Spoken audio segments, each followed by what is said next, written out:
Good morning to all the students of B.Ed first year, session 2019 to 2021, second paper, paper code C2, Right to Education, Bill and its Provisions, lecture number 9, Unit 5. यह बहुत important chapter है, क्योंकि TET की हर परीक्षाओं में, चाहे वह central level की परीक्षा हो या स्टेट लेवल की परीक्षा हो, इससे प्रश्न पूछे जाते हैं। 2 नंबर 3 नंबर के प्रश्न पूछे जाते हैं। इसीलिए हमने सोचा कि इसको कंप्लीट कर दिया जाए। यह राइट टू एजुकेशन, शिक्षा का अधिकार अधिनियम पर जाने के पहले हम लोग थोड़ी सी चर्चा इस बात पर करेंगे कि हमारे संविधान निर्माता कितने चिंतित थे कि देश के नौनिहालों की शिक्षा के प्रति उनकी क्या धारणा थी। इसके लिए उन्होंने संविधान निर्माण के समय ही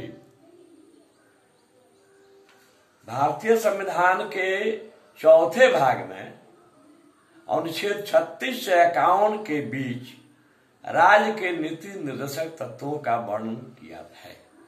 उसी में अनुच्छेद 45 में यह अंकित है कि the state shall Endeavour with the provisions within A time limit of 10 years from the commencement of this constitution for free and compulsory education to all the children born in India of the age group 6 to 14 years till they complete their primary education। अर्थात राज्य का यह दायित्व होगा कि वह संविधान लागू होने के 10 वर्षों के भीतर राज्य में जन्मे हुए प्रत्येक बालक बालिकाओं,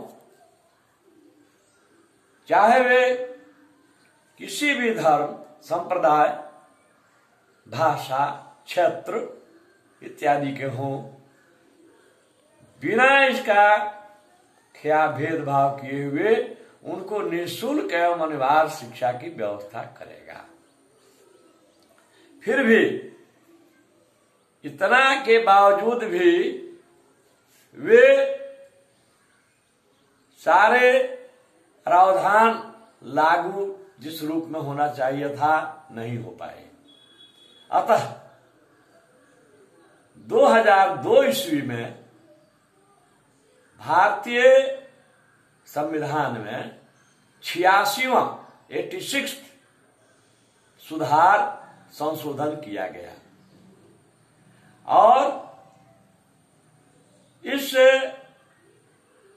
शिक्षा के अधिकार को मौलिक अधिकारों की सूची में, जिसमें जीवन जीने की स्वतंत्रता है 21 अनुच्छेद 21, उसमें 21A के तहत शिक्षा के अधिकार विधेयक को जोड़ा गया और अप्रैल 2009 में भारतीय संसद ने इसे ध्वनि मत से पारित किया तथा 1 अप्रैल 2010 से यह पूरे देश में लागू हुआ, केवल जम्मू और कश्मीर को छोड़कर। राइट टू एजुकेशन, शिक्षा का अधिकार, RTE भी कहते हैं, यह सुनिश्चित करता है कि भारत के प्रत्येक नागरिक के बच्चे, चाहे वे किसी भी धर्म, संप्रदाय, जाति, बिरादरी, भाषा या क्षेत्र के हों, उनको 6 से 14 वर्षों तक की शिक्षा निःशुल्क एवं अनिवार्य सुनिश्चित कराना राज्य का दायित्व होगा। राज्य के नीति निर्देशक तत्वों के पीछे वैधानिक मान्यता, वैधानिक बाध्यता नहीं थी। उनको किसी भी कोर्ट में चुनौती नहीं दी जा सकती थी। इसीलिए इसको ले आकर के मौलिक अधिकारों की सूची में स्वतंत्रता के अधिकार के अंतर्गत 21A के द्वारा इसको जोड़ा गया अब जो है प्रत्येक राज्य का, प्रांतीय राज्य और केंद्र सरकार का यह सुनिश्चित इनको करना है कि प्रत्येक बच्चे 6 से 14 आयु वर्ग के विद्यालयों में नामांकित हों, उन्हें पठन पाठन की पूरी सुविधा दी जाए।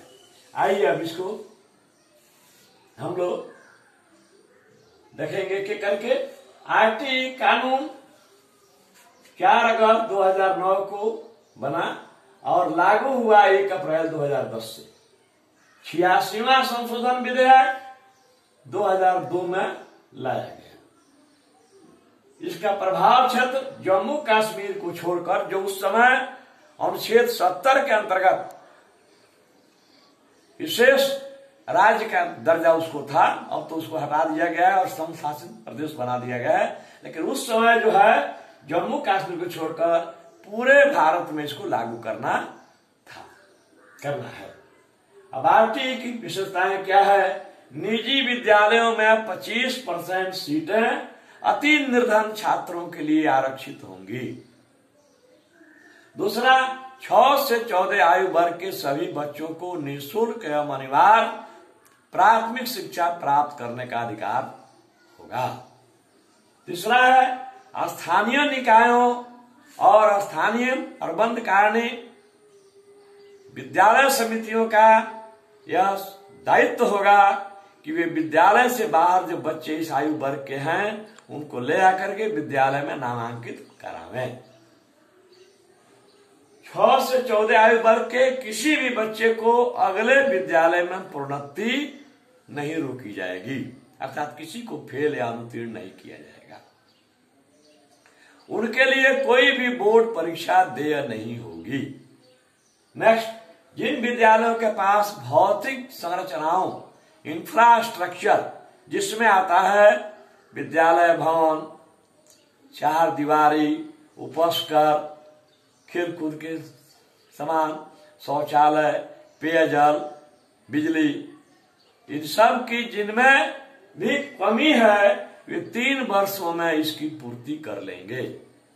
नेक्स्ट, इस कानून को लागू करने में आने वाला वित्तीय खर्च केंद्र सरकार और प्रांतीय राज्य सरकार दोनों मिलकर के 55:45 के अनुपात में इसको वहन करेंगी, अर्थात 55% केंद्र सरकार खर्च उठाएगी और 45% संबंधित राज्य की सरकार। नेक्स्ट, किसी भी छात्र को उम्र प्रमाण पत्र के लिए विद्यालय से निष्कासित नहीं किया जा सकेगा जब तक वह प्राथमिक शिक्षा पूरी नहीं करता है।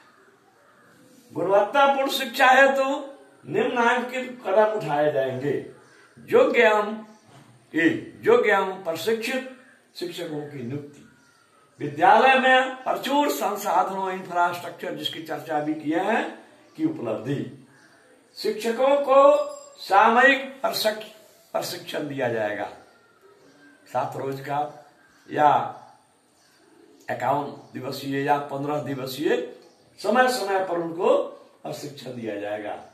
शिक्षक छात्र अनुपात 1:3 होगा, अर्थात 1 शिक्षक पर 30 छात्र होंगे, जिसके लिए 12 लाख प्रशिक्षित अध्यापकों की आवश्यकता पड़ेगी। नेक्स्ट, शिक्षकों के प्रशिक्षण हेतु गाइडलाइंस, मार्गदर्शिका एनसीईआरटी द्वारा निर्माण किया जाएगा और उसको प्रत्येक इकाई राज्यों में भेजा जाएगा। पाठ्यक्रम और मूल्यांकन प्रक्रिया पर विशेष ध्यान दिया जाएगा। इन दोनों को लचीला बनाया जाएगा। नेक्स्ट, पाठ्यक्रम में नैतिक मूल्यों की सुनिश्चितता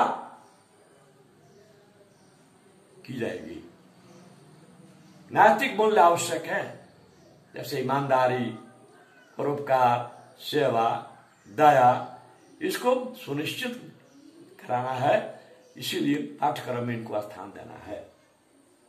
कोई भी शिक्षक छात्रों को दंडित नहीं करेगा, चाहे वो शारीरिक दंड हो या मानसिक दंड हो, दंडित नहीं करना है। ट्यूशन पर पूर्णतः रोक रहेगा। विद्यालयों में सहशैक्षणिक क्रियाशीलों जैसे खेलकूद इत्यादि की पूर्ण व्यवस्था की जाएगी, ताकि छात्र अधिक से अधिक विद्यालय को आकृष्ट हो और ठहर सके। विद्यालय प्रबंधन समितियों में 50% सीटें महिलाओं के लिए आरक्षित रहेंगी। यही शिक्षा का अधिकार कानून है। धन्यवाद।